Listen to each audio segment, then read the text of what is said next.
we will move on. I have the unenviable task of introducing you to Explorations in Black Leadership, the vast, rich archive that Professor Emerita of History, Phyllis Leffler, co-directed with Julian Bond. Pam just mentioned it.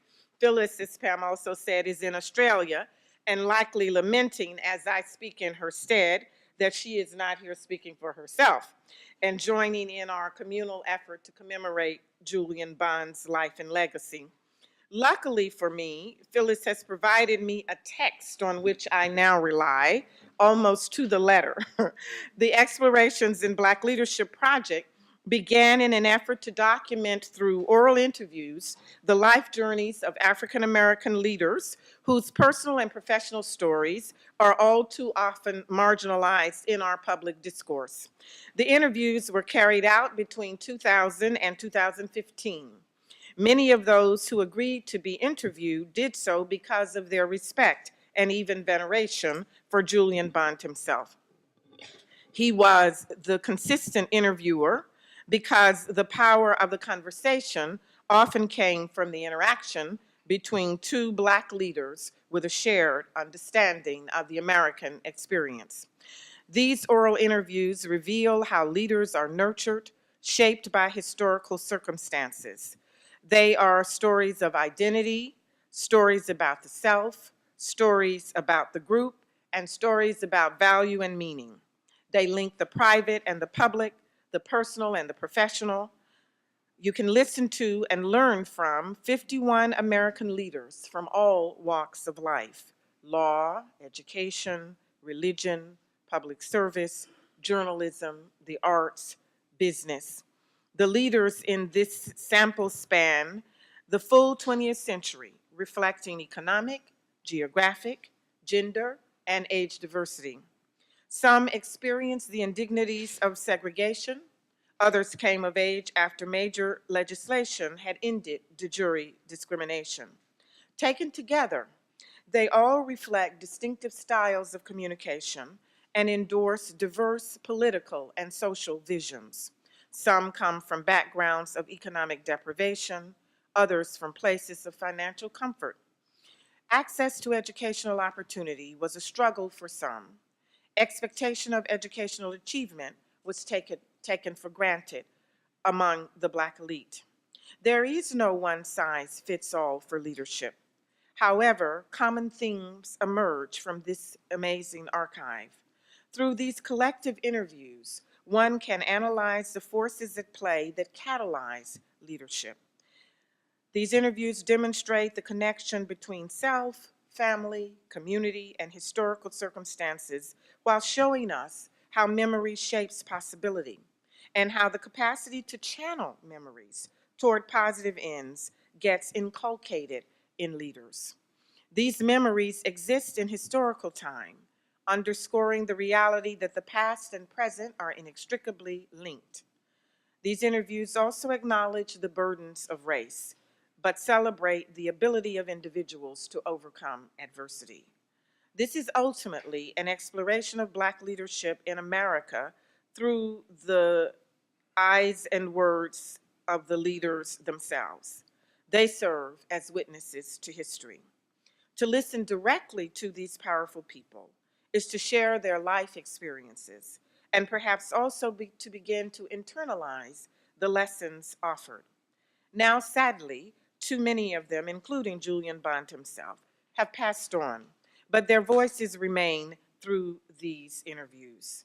I've chosen, end of Phyllis's remarks, I have chosen a few brief excerpts in text and video to share with you this morning from among these 51 interviews, which generally included the following question from Julian, this time put to Angela Davis. Bond, what do you think in both your life experiences and your educational experiences prepared you for assuming a leadership role? Davis, well, I like to think of leadership not as a series of qualities that prepares one to lead or to give leadership to people in the world, but I like to think of the best kind of leadership as emerging from social movements, as reflecting collective ideas, and collective aspirations. I had no individual aspirations to be a leader, and to a certain extent, I still don't. And I think that what I have learned how to do over the years is to accept responsibility for the vast campaign that developed around my case. We've put together a short video now with clips from Phyllis Leffler's interview with Julian Bond and Bond's interview with Angela Davis. So sometimes it is the simplest of ordinary acts. Sitting at a lunch counter, registering to vote, going to a new school, that can change the way we think and act. Keep the movement coming on. Civil rights are positive legal prerogatives, the right to equal treatment before the law.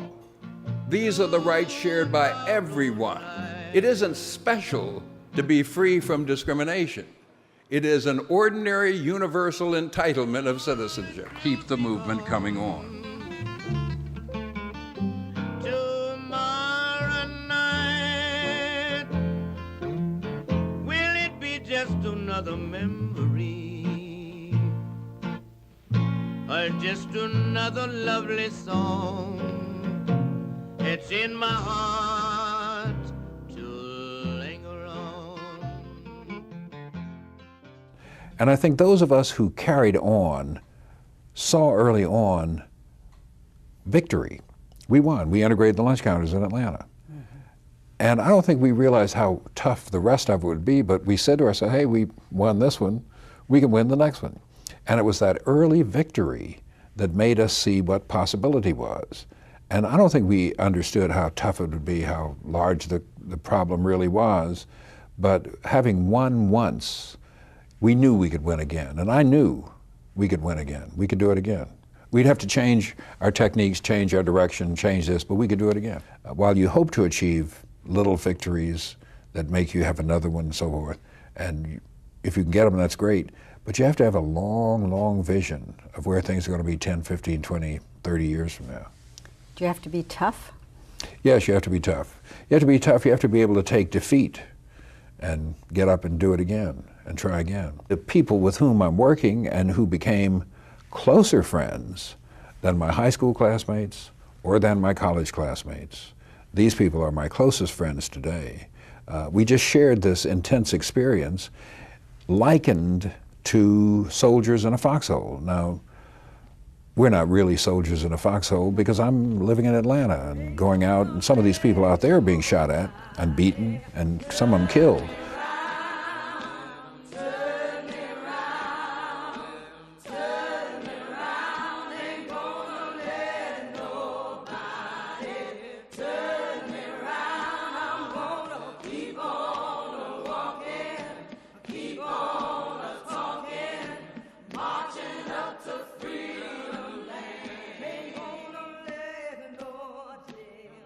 Now, my grandfather belonged to a transcendent generation of black Americans, a generation born into slavery, freed by the Civil War, determined to make their way as free women and men. When his father, my grandfather James, graduated from Berea, the college asked him to give the commencement address.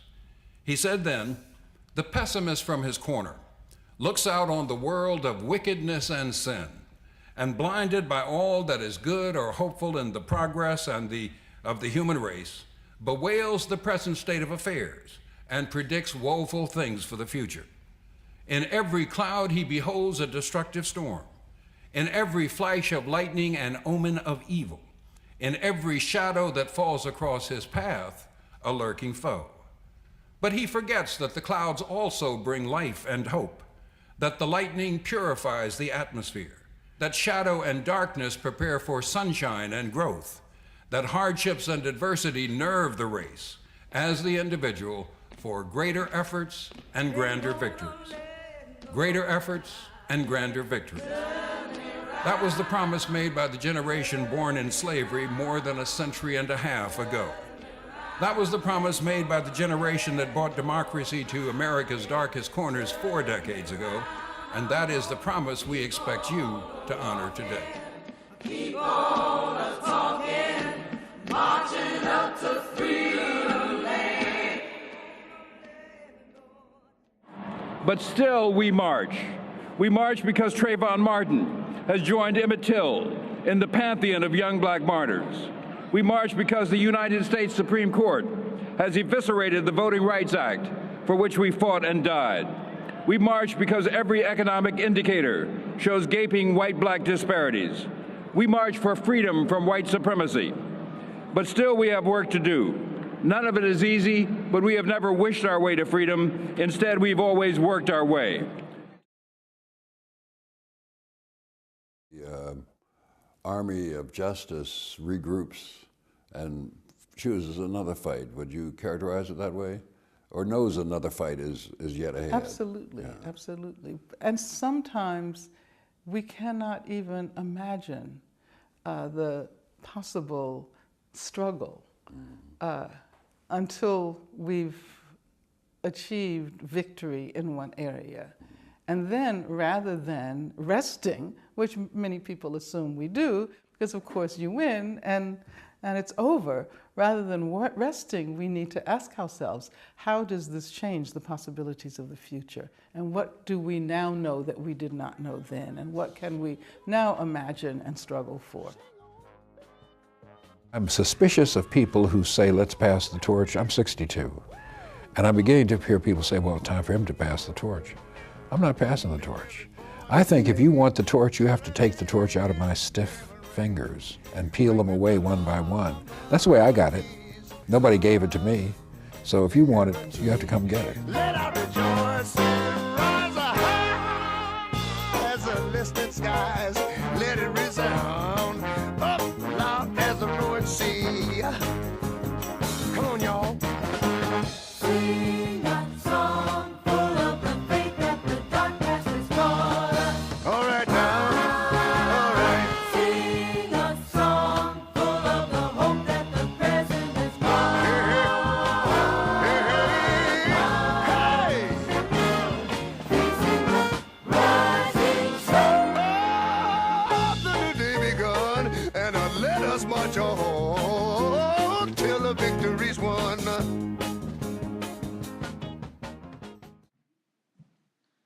So we just wanted to give you all a sense of the kind of archive that we've been building in the Movement in the Archive project through the Woodson Institute. The Movement in the Archive project began as an extension of a series of courses taught by Professor Deborah McDowell beginning in 2013, designed to commemorate the 50th anniversary of 5 pivotal years in the modern civil rights movement.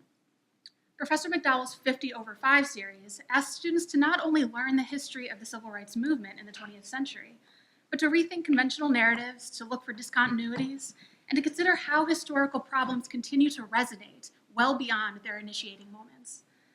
And our research in the archives has shown that this kind of historical thinking is an investment shared by Julian Bond himself. So the goal of the Movement in the Archive is to build a digital archive and documentary history using materials from UVA's Special Collections Library, the library we're sitting in right now, and to digitize documents pertaining to each year of the movement, beginning in 1963 and moving forward. It's an ambitious project that focuses on how local documents, so what's available here in Special Collections, illuminate, challenge, and complicate our received narratives or the traditional narratives surrounding civil rights history. From the outset, we sought to engage with the quiet reverence of the library, no offense, and the historical archive to investigate how we activate these documents in the present moment and make it relevant today. In other words, the movement between, across, and overlapping historical periods designated each year. So we have designated historical periods, but through these periods, we're looking for how things move in between 1966 to 1963. As such, we build exhibits, archives, and articles to ensure that analysis and critique live in the same digital space as the documents themselves. Some of the most interesting documents we found are pertinent to the topics that many people will be talking about over the next few days. We have, for example, the papers of Howard Smith. He was a Virginia segregationist who, in an effort to sabotage the Civil Rights Act of 1964, included a provision that banned the discrimination of women, hoping that this would make the act too radical to pass. This move by a white supremacist would later become central to the women's movement, and Pam Horowitz would use this very provision to argue before the Supreme Court about discrimination in the workplace in 1977. We've also digitized many of Julian Bond's speeches and teaching materials. This one, which I think is also in the back of your program, this one, is a draft of a 1971 address about the Kent State murders, which bears traces of Mr. Bond's composition and thought process as he develops the speech in manuscript. And we have many speeches that bear traces just like this. So Eva is the current project manager of this project, and I'm the former one, and I took over this project in the fall of 2015, about 1 month before Julian Bond's passing.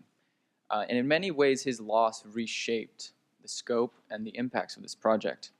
Before, we called it Digital 64, and it kind of performed its teleology in a kind of reproduction of the physical archive in the digital space.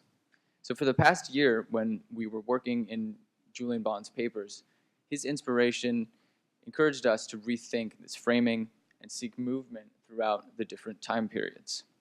His experience, his pedagogy, and his role as a public intellectual encouraged us to reshape the Digital 64 project and transform it into the Movement and the Archive project.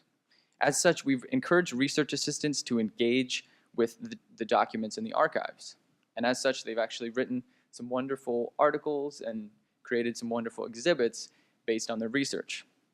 These include an analysis of a Virginia senator's voting record pertaining to massive resistance, and also a meditation on a Julian Bond speech about the movement in the media. This is an example of that.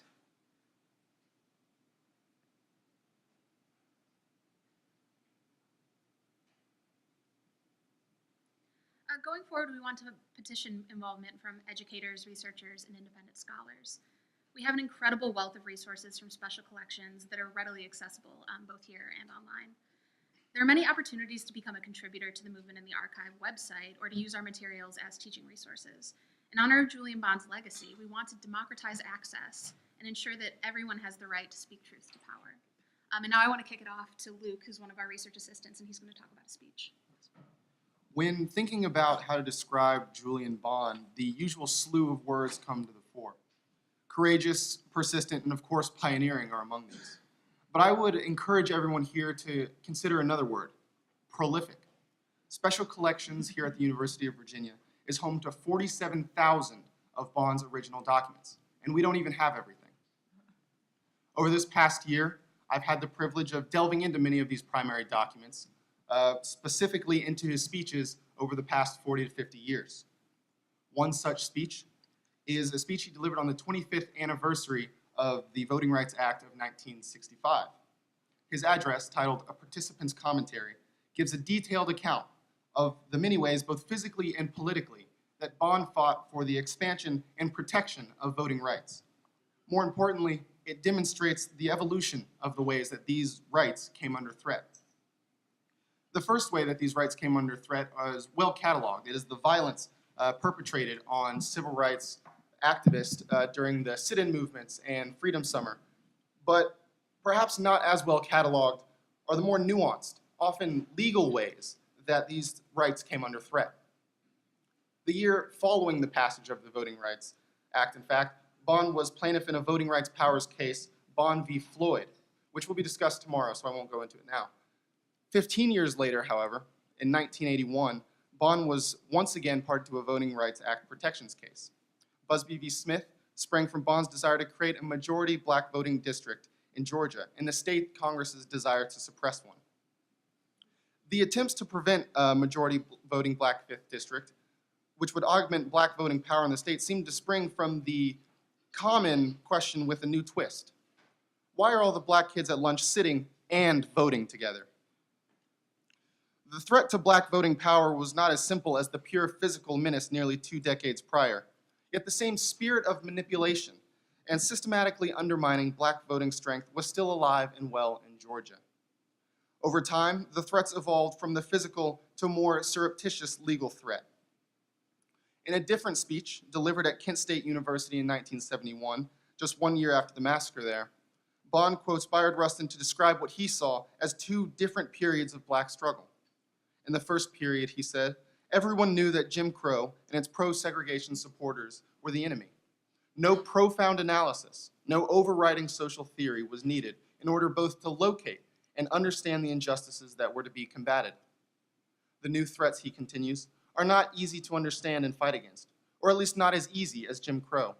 And this has given the protest from the ghetto a special edge of frustration. There are few specific injustices, such as a segregated lunch counter, that offer both a clear object of protest and a good chance of victory. While today there is no overt Jim Crow state-sanctioned violence, we must consider other threats to voting rights, such as voter ID requirements and gerrymandering districts in order to sway votes. Or more recently in Virginia, we can consider ex-felon disenfranchisement, which has the potential to reinstate hundreds of thousands of voters and sway this election. Today, a participant's commentary serves as a warning to remain vigilant of all threats that would deny voting rights for all people. This summer, I went to the Virginia Supreme Court to continue the fight for voting rights. 51 years after the Voting Rights Act of 1965 was passed, Virginia Republicans filed a lawsuit to deny and disenfranchise nearly 200,000 citizens from being eligible to vote. Actions as such bring back painful memories of Jim Crow-era policies that deliberately discriminated against Black voters. And these have left implications such as a fourth of the state's Black population still being ineligible to vote. This notion of conservative state political pushback was a theme I saw many times discovering the papers of Julian Bond. Mr. Bond told a unique narrative of history and especially federal legislation. In the contemporary moment, local and state governments have curtailed the successes of the civil rights movement by implementing discriminatory policies in a similar fashion. States' rights continue to be powerful conservative arguments that fuel local political action. Traditionally, we learn about Brown versus Board and the Voting Rights Act of 1965 as singular moments in history by which the federal government stepped in to protect the rights of African Americans. What we fail to learn and what Julian Bond articulated so well was that all these issues are systematic. We focus on the politicians who passed these pieces of iconic legislation instead of the countless activists who risked their lives to guarantee these freedoms. Julian Bond's beautiful storytelling shed light on the ugly political pushback of federal legislation. For example, after the Brown versus Board decision to integrate public schools, a group of Virginia politicians used their political power to implement massive resistance. U.S. Senator Harry F. Byrd, whose papers are also housed in special collections, advocated for Virginia politicians to hinder integration at the local and state level. Mr. Bond understood the failures of our political system, yet he also understood the importance for Black political participation. Mr. Bond's fight for civil rights saw no borders. In many speeches and essays that I've read of his, he criticized America's propaganda in the war in Vietnam, Afghanistan, and Iraq. Here, he argued for the justification of protecting people's rights and spreading democracy belied the fact that at the same time, the Bush administration was removing one of the cornerstones of the Voting Rights Act of 1965, which was local examiners. Local examiners were key in protecting Black voters from discriminatory policies. This quest for global liberation was not just a one-off to transnationalism, but rather an integral part of his work here at home. We should think of Julian Bond not just as an organizer, but actually as a political philosopher who had valuable theories about our political system. Mr. Bond's reflection of the civil rights movement was critical, sharp, yet optimistic, which I think is so important in understanding contemporary struggles, especially in this political and economic and racial climate. We should, continue the lessons of Julian Bond in fighting for civil rights. A quote from Malcolm X in The Ballot or the Bullet in 1964 states that sitting at the table doesn't make you a diner unless you can have some of what's on that plate. What we can learn from Julian Bond as a historian and a lifelong activist comes from him. The lessons we have ought to learn from the 60s is this: mass movements must have an organized base. Without organizations that are stable, continuous, and mass-based, the movements that do emerge eventually flounder and decay. The 60s, in retrospect, were merely a series of mass mobilization, winning some impressive victories and inspiring great expectations, but ultimately failing at sustaining a living democracy at the base of society. Julian Bond's work provides a unique model for our generation because it shows the need to be a student as well as a teacher, in addition to being a follower, also a leader, a public intellectual who questions and interrogates the systems and structures around us so that we can imagine a world and build new systems that more equitably serve the people. Thank you.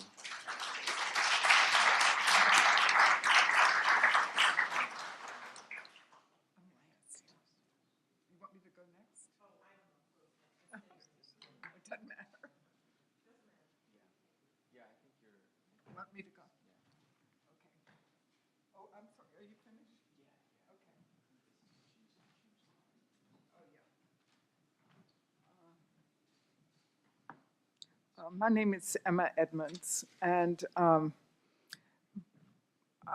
I was one of the older students who were mentioning the undergraduate students who took Julian Bond's class. I was smart enough to, when the opportunity arose, to take his class as a employee of UVA. I had come to Virginia very much like, a little bit indignant, like the student that Pam described, because I had grown up 30 miles from Danville, and I was in Atlanta, where I wrote about civil rights, and I didn't know what happened. So I'm going to talk, I came back to Virginia in 1998, not knowing very much yet about what happened in Danville, and except that there was violence there. So one of the, I had to make a presentation early on, and one of the saving graces was I went to special collections and found this pamphlet, which was published in 1963 when Julian Bond was head of communications in Atlanta. The text is by Dorothy Miller Zelner, and the photographs are by Danny Lyon, and they make clear what happened. I'm just going to, and we're talking about, I'm going to mention the Julian Bond Digital Archive, but I also want to make the point that SNCC, when they were in cities like Danville, created an amazing archive when they left. And I've been the citizens of Danville, I hope, will be the beneficiary of some of that. I just want to show you. So this is the opening cover. See if I can get this to work. Wait a minute. How do we? Well, I said I wasn't good at this kind of thing, but hold on. Can you just get it to advance? I pointed at it. Oh, sorry. All right. If anybody thought nothing happened in Virginia, all they had to do was look at this spread. And this is also an example of SNCC documenting what happened. So here's the list of the people injured, what they suffered from, and these graphic photographs. The billy club, the injuries, the head injury. So it made visceral to me that, in fact, there were many ways that Danville was like Birmingham.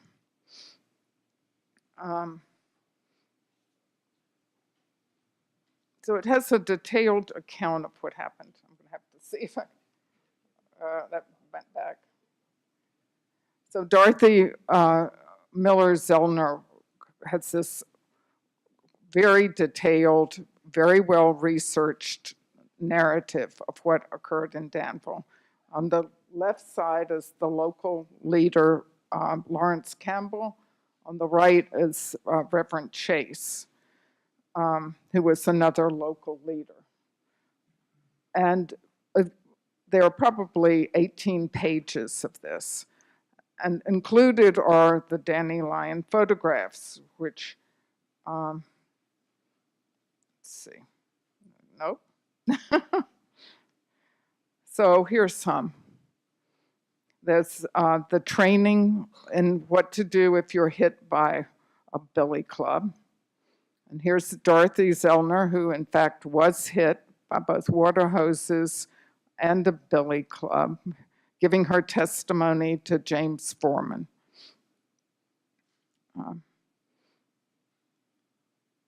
The forces aligned against them.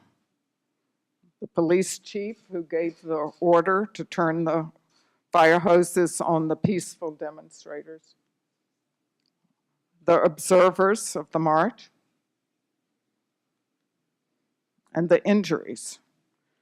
In a book that includes all this, the memories of the Southern Civil Rights Movement, there was an introduction by Julian Bond that concluded, my students have a television picture of the movement in their minds, grainy black and white footage taken at the March on Washington or in Birmingham. Dramatic moments from a movement whose reality appears much sharper and more clearly here in the photos of Danny Lyon. This also is a tribute to Julian Bond's beautiful writing. Dusty roads were the movement's most likely location, not Capitol malls and monuments.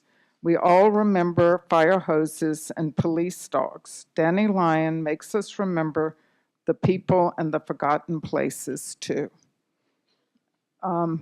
Danville isn't down a dusty road, but it's down 120 miles from here. It was a forgotten place and sort of the chronicle of the civil rights movement.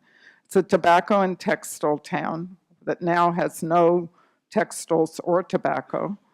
And it's known as the last capital of the Confederacy, and among its claims to fame are some of the largest Confederate flags ever, everywhere. So I produce simple, I do public history, essentially. So on one hand, I could say, oh, I'm thankful for these because I have the stuff to do my work. But it's more than that, actually. These are two examples, again, of this way SNCC researched and left a legacy that people should have known about. On the left is Ivanhoe Donaldson's report on Danville, full of facts and figures. Somebody was just telling me SNCC had this amazing research department. And on the right is Avon Rollins' account of what happened in Danville in the fall after all the cameras left and after everybody in the accounts of Danville said, oh, the movement was defeated by the tough legal strategies. And if anybody looks at Avon Rollins' account, they see that's not true. And he has very clear documentation of the success of the movement and how SNCC stayed there and worked. So I've tried to. So as I said, on one hand, I'm lucky to have these pictures. Here's how I've used one picture of a mass meeting in an exhibit. But this symposium and taking this work to Danville has given me a different understanding of these documents. So this is a picture.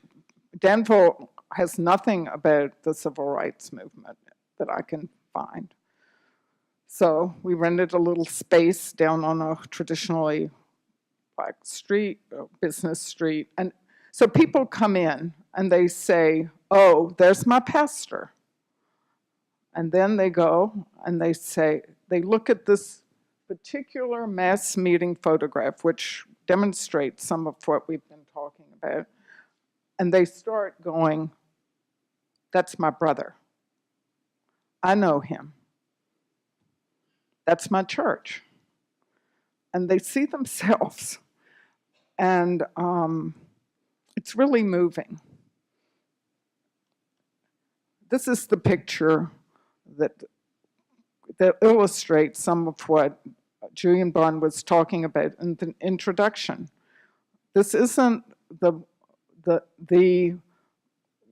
this is a storefront church down the hill from a housing project. And that's the mass meeting. And people come in and say, that's my church. That was my church. Then they look at this picture and they see the people that they know. You know, I've had one. That's my brother. Oh, that's so and so. That's so and so. So I just kind of sit there, and then this past week, having gone back to this book, I just took this book with me when I went down there. And a woman came in with her niece, and they stood for a long time at this photograph, and they stood, and some others. And so I just said finally, I try to engage with the people. I said, you might want to look at this book because it has other pictures about Danville in it. So they sat down. I left them. And the aunt started reading the whole text to her niece. I just word after word. And so when they were finished, I went up to, I just stood there, you know, and the young woman who I don't think knew what had happened in her town, she looked up at me and she said, people say bad things about our city. Now I know the good things that happened.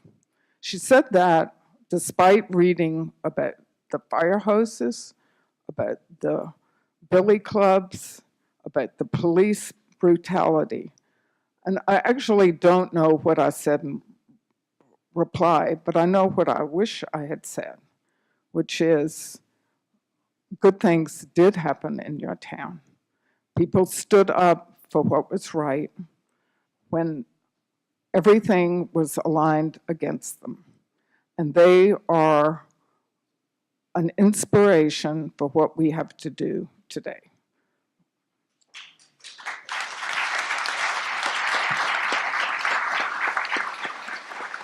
Okay.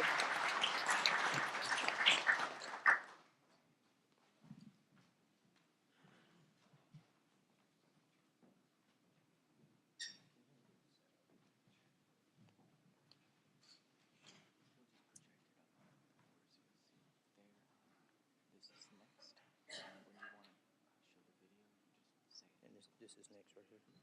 Okay. So good morning. I just want to say it is a pleasure for me to be here and to give an overview of my project today on this on this occasion. And I also want to thank Professor Deborah McDowell and her staff for doing an excellent job of putting together this symposium. Can we give them a round of applause?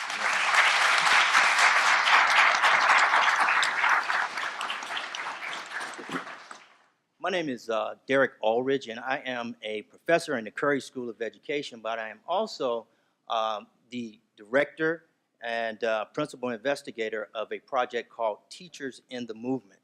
And so before we get started, I want to start with a very brief clip from our project to get us started. So, let us march on segregated schools. Let us march until every vestige of segregated and inferior education becomes a thing of the past. You won't hear me use an integrated system because I maintain that schools were never truly even today, were truly integrated. When they finally decided to put the schools together and move the black teachers, they reinforced what we already knew. The black teachers were the most highly educated. Everybody didn't agree with the fact that the school was being integrated. People like Coach Bingley here, who I love dearly, and they were somehow able to endure when I'm sure it was a great deal of pressure from the outside to not play black players. The way I like to look at it is they played fair ball. A lot of people didn't play fair ball in those days, but on that football team, we learned how to play fair ball. In 1968, there were 122 black high school principals. In 1970, there were only 17. Because that fall, under court orders, all of the schools had to be desegregated. And I always heard of the doctrine of separate but equal. I found that was the farthest thing from the truth. I was teaching science classes. I only had 2 microscopes for 6 classes of students, but determined that my students would get the education that they needed to be successful.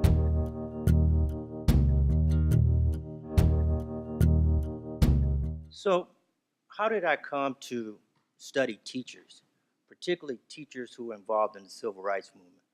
Let me begin by saying I grew up in a small town called Rock Hill, South Carolina. Most of you never heard of it, I'm sure. Many of you may have. Rock Hill is famous for several things. First of all, it's famous for being only 20 miles south of Charlotte, North Carolina. So if you meet anyone in Rock Hill and you ask them where they're from, they'll say Charlotte.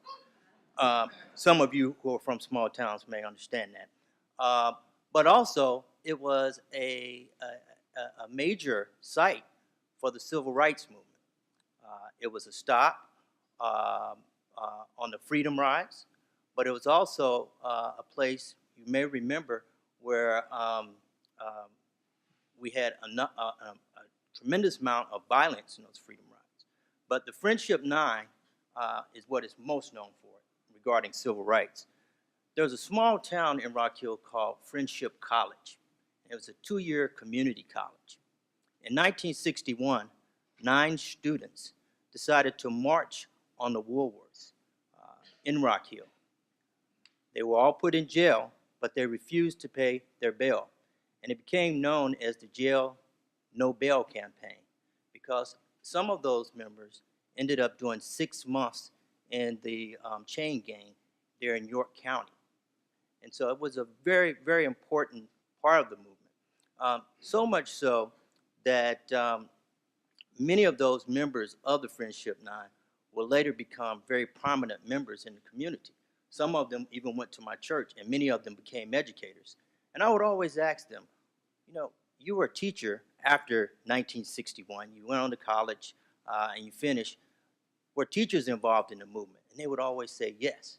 But this really caused a problem for me as I began to read the literature on the Civil Rights Movement, because if you look at it, teachers are largely absent. And when they are mentioned, they often are mentioned as being on the sidelines of the movement or as being complicit in trying to maintain segregation. So I sought to try to collect these stories of these teachers to hear in their voices what their contributions to the movement were. So that's what the rationale and genesis of this project is. So what were some of the things that I wanted to make sure that we do? First, we wanted to challenge the notion of teachers being silent during the movement, and I mentioned that.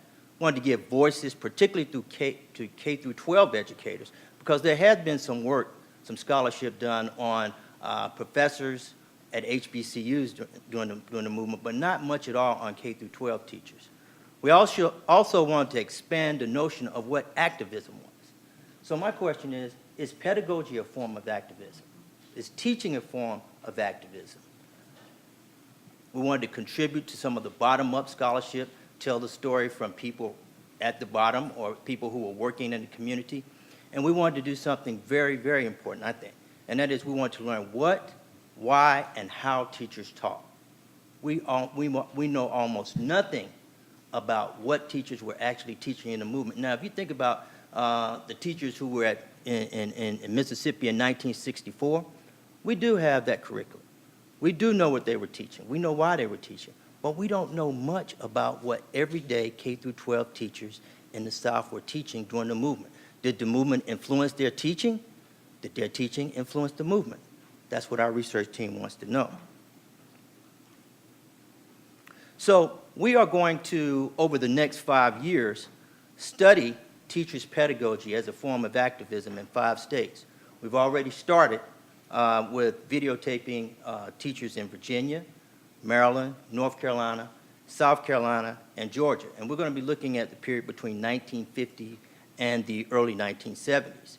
And as we move forward, we're making the basic argument that teachers were very active in the movement by way of their classroom pedagogy, and that their pedagogy, through their pedagogy, they taught students the ideals of freedom, which was a hallmark idea of the movement, and that those ideas will also influence their students to become active participants in the movement. One of the people that we interviewed was someone who was a hero of mine. She went to my church, small church in Nqobile, South Carolina, and her name was Cynthia Playwright. She was the first African-American student, period, to desegregate Winthrop College, which was an all-girls college in the 1960s. So we have a very good interview with her. In fact, I've been interviewing her since I was in high school. Another person that we have an interview with is Johnny M. Fuller Winder. You remember seeing her in the video. Ms. Fuller Winder is from Spartanburg, South Carolina. In 1965, she moved to Danville thinking she was going to be teaching at the all-black high school in Danville. To her surprise, she learned that she was going to be teaching at George Washington High School, and she would be the first African-American teacher to teach there. And we have an hour and 15-minute interview with her, and it's fascinating. And this interview will also be housed on our Teachers in the Movement website. And last, of course, if you're from Charlottesville, you may know this very distinguished gentleman, Bert T Lewis, from Lynchburg, and lived in Charlottesville. He was a principal at Charlottesville High School, and he started off teaching as an elementary school teacher in Lynchburg, and he was a graduate of Virginia Union University. And we have an excellent interview of him talking about the influence of Virginia Union, which was a hotbed of activism, on his decision to choose teaching as a career. So there are several other questions we want to ask. I mentioned one of them. What are the pedagogical methods that these teachers are using? What ideas and theories and life experience influence these teachers? As I mentioned before, how did the movement influence the teachers, and how did the teachers influence the movement? And in our interviews, we found that many of the teachers identify obstacles that were in their way to teaching a kind of radical or critical pedagogy.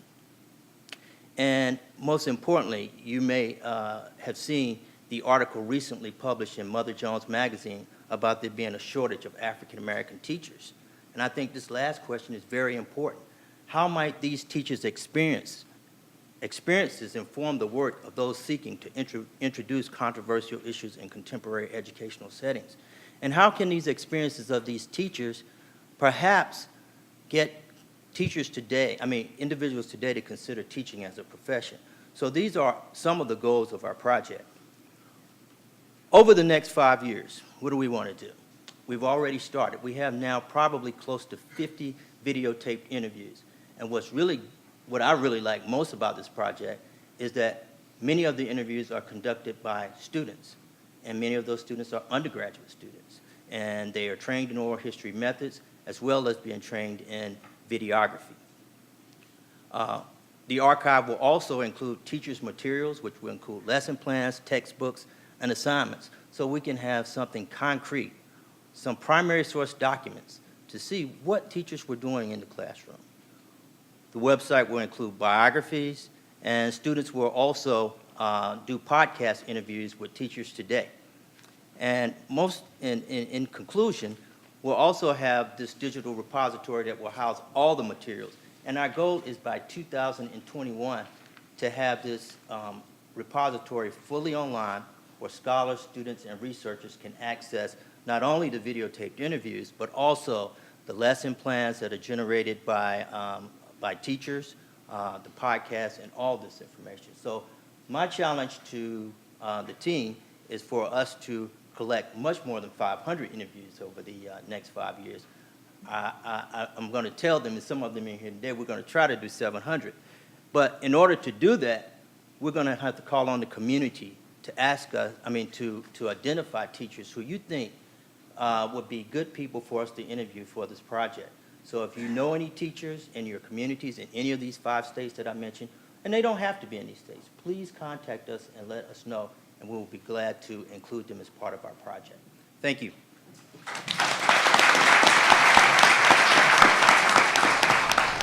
Question for Professor Aldrich. I'm just wondering if you could comment on preliminary findings. Okay. So one of the interesting things that we've heard from teachers,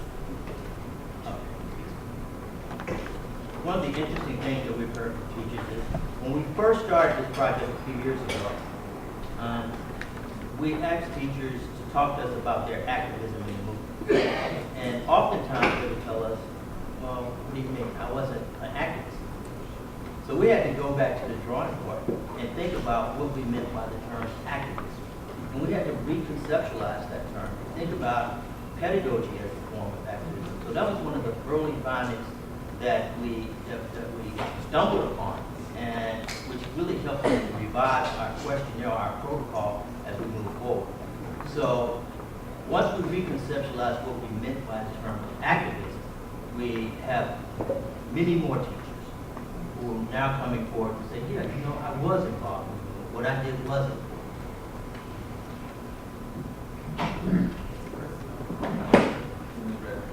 Yes.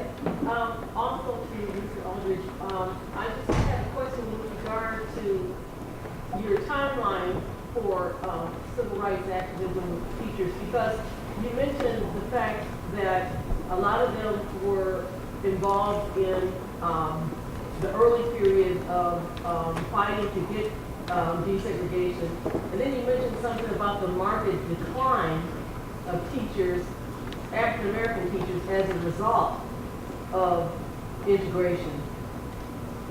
What are you capturing what happened to a lot of those teachers that lost their positions as a result of integration? Okay. So in some of our interviews, and this has been documented by a number of historians who have done, work on what happened to teachers after schools were desegregated or after integration. Yes, some of the teachers are telling us that they lost their job. I just mentioned Ms. Fuller one. She was expecting or hoping to go to the all-black school in Danville, as I mentioned, and she ended up going desegregating the high school in Danville, or white high school in Danville.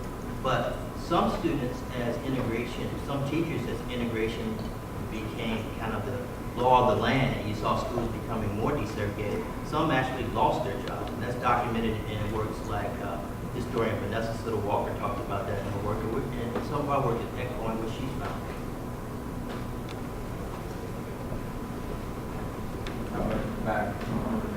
I'm curious in the interviews, do you ask them like the history of either their family or themselves? Did any of them have relatives of the Jeans teachers that were famous first African American women who went south and taught? Or did any of them go to Rosenwald schools or any of their relatives? I just finished a film on Rosenwald in the schools, and what's really impressive to me is the level of, the high level of education that those kids got. And I can't imagine that some of these teachers had relatives or even came out of the schools themselves. Okay. So far, we have not interviewed anyone who identified their parents as being Jeans teachers. They have talked some about having Rosenwald schools in the communities that they grew up in. But thank you for that question. I think it's a good one, and that's one that I think we can explore. Appreciate that. Red, the white shirt there. Yes, it's not lost. And also this panel. Mr. Bond talks about organization as needing good organization. Are you assembling any sort of list of techniques and practices that were found to be useful? Yes, so I've been part of this project for the past 2.5 years. And what I sort of want to take on this next project is actually doing a deep analysis of organizational structures of civil rights groups, especially SNCC and SSOC. They have, so much material in eBay Special Collections, and for 20-year-olds to be that detailed, that researched, and that knowledge on stats, on income levels, health, education, I think is something that should be showcased. So the importance of an organization, and also having, enough research material to actually know what you're doing in this small town in Mississippi and know exactly what your targets are and what your goals are, I think is a really important lesson for all of us.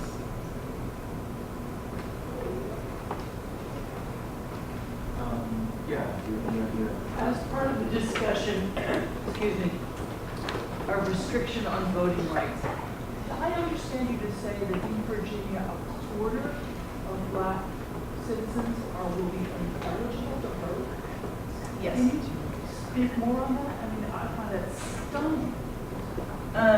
So this is mostly due to mass incarceration and Virginia is one of the only states in the United States that targets felons and doesn't allow them to be eligible to vote. But this past summer during the call of hand signed over 200,000 documents to actually allow felons to vote in Virginia. So this was talking about sort of the legacies of the Jim Crow era policies that led to mass incarceration, which has led to a large portion of the Virginia population not being eligible to vote.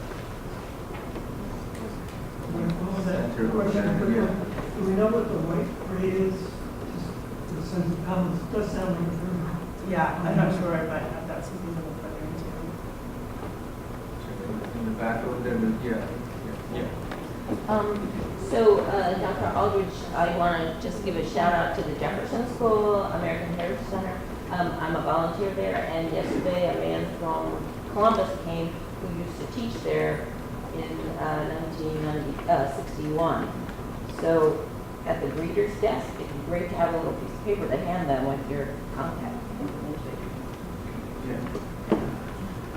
Yes, the gentleman on my far right. Through your studies, have you been able to determine as to whether or not there was an influx or increase of African Americans attending school less, dropping out as a result of the segregation, have not been able to handle the change, and do we see that trend today? Could you say that again? Sorry. I wasn't clear. Could you say that again, please? I have to remember what I said. This is a one-shot deal.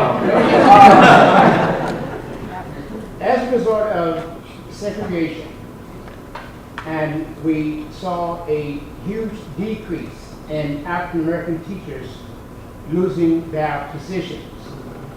Also during that time, are we able to notice or determine as to whether or not African American students, some of them also began to drop out of school, and could we make that determining factor? And also, are we seeing a trend as a result of that, African Americans dropping out of school today?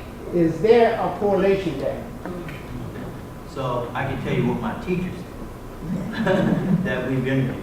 And most of them believe that's a major thing that we find throughout our interviews.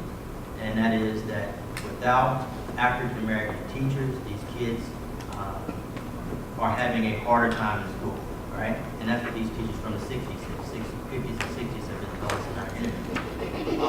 In terms of having empirical evidence if that is true, I'm not sure. I'm not comfortable saying that it is, but I think it certainly has merit.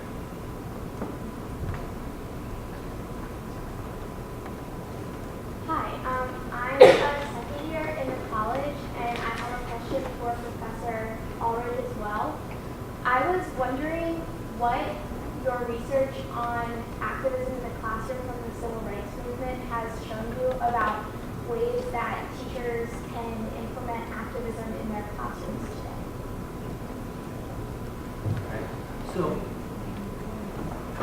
So far, the teachers that almost all the teachers that we've interviewed, even teachers who were not teaching English, history, or some of the humanities subjects, believe that the mere fact that they were in the classroom encouraging their students to be involved in the movement was a pedagogy. So the pedagogy didn't occur just with the subject they were teaching, but it was what they were giving their students in the classroom. One of the ways that someone like Johnny Fullerwinder, who taught biology in her school, she said that at first she didn't talk much about civil rights or activism in the classroom, but over a period of time, she began to show her students that she was a great teacher. I mean, they began to see her as a great teacher, and that they felt that she was the best teacher in the school because she pushed them hard.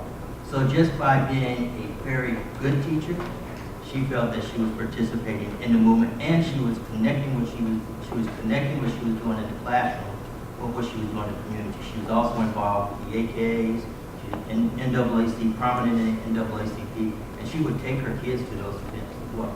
So those are the kinds of things that she would. Ask Mr. Williams if you found anything in the Bond archives that surprised you.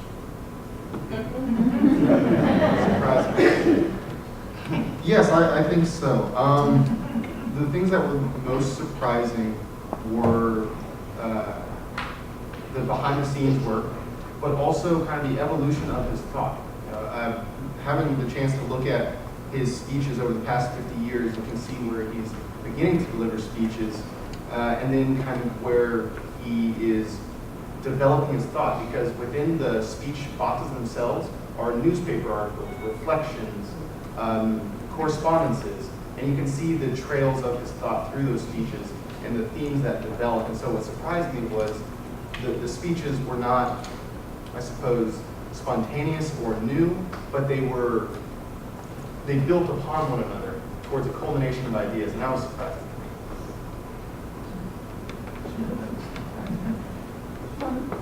Can any of you comment on how research efforts support and learn from more grassroots movements, say like Black Lives Matter, and the opposite, how research benefits and learns from grassroots movements?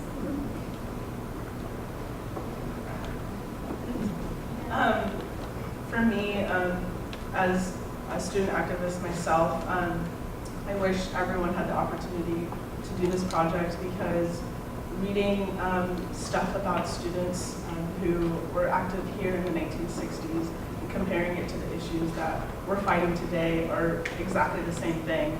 You can take the date off and we're still fighting structural issues and issues around Charlottesville. So I wish that there was more opportunity for undergrad students to engage in this type of research, and for such a long time, because it's changed sort of my framework of the civil rights movement in relation to what are civil rights today and what can we do as activists, as teachers, as college students, as community members in terms of fighting these structural issues that we're all facing. There are slots for more research. Can I add one thing there that I didn't add in my, I did have looked at the Julian Bond papers, and I have asterisk, good stuff here. Go back. And one thing that really excited me, I think, were the Southern Regional Council records, which otherwise you would go to Atlanta, I guess, to get. And particularly there, during, well, an example is during this period of the sit-ins. This related to opportunities for research. There's this wonderful documentation of the sit-ins in Virginia, Norfolk, February 12th, Portsmouth, February 12th, Suffolk, February 18th, Richmond, February 20th, Petersburg, February 27th, Lynchburg, March 26th. And thinking about how it, in some ways, the student, a young woman in Danville, how it empowers people to know their own history, particularly a history of activism. I just saw a lot of opportunity in these papers for Virginia students to go out and learn. Like the other woman said, good things happened here. And then one other little thing, if I can add it, is we're talking about surprises. In the papers, there's a newsletter from Avon Rollins' workplace. You know, it's called Fighter for Freedom. And it's about what he did in Danville, but then how he went back to Danville on his leave to serve his jail time. So the family that put up their house for his bond wouldn't face any repercussions. So that's about a story about long-term commitment to the people that you were there to work with.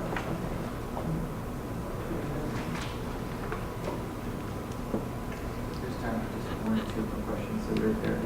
How do we access this archive? If I want to, or community members want to, if I want to send students to it, is it online? Do we have to make an appointment? Do we come in, or how's that work?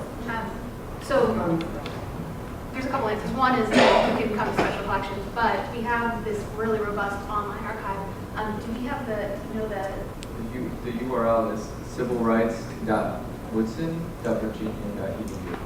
But it's linked all through the Woodson website as well. But yeah, you can make an appointment. All UVA students and faculty have access. They can just walk in and request from the box. You can request beforehand or just come in and do it in the reading room. The general public can also come in and they just have to sign their name into the form and they can access the boxes. I think if you search on Virgo, the university's library search page, you can search special collections and then find even more stuff than we mentioned today. There's lots there. all the things we've digitized are downloadable, and if they're not downloadable well enough, just email me and I'm happy to make them more accessible.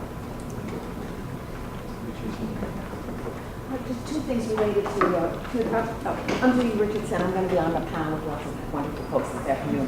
But related to two of the presentations, I just wanted to mention when you were talking about Danville, and when you mentioned the report that came out, that's written by Dottie Zelner. And that's written by her because Jim Foreman, the executive secretary, always said, write it down, write it down, write it down. Always making us conscious of, we're making history, even though we never thought that. So she's that. And when you mentioned the SRC, the Southern Regional Council stats, that was Dottie when she's working at the Southern Regional Council before she comes over to SNCC. So, and in terms of the Raquel, hello. That was one of the first times you saw 4 SNCC people go to join community demonstrations, and so I'll mention this in the panel thing, but really quickly, Ruby Dar Smith Robinson is one of those who does 30 Days Jail No Bail, but it's in support of those community-based demos in Rocky Mountain. Yeah. Rocky Hill. Judy Richardson. Well, I think we can close here and get some refreshments, but if there's any other questions, feel free to come up to us.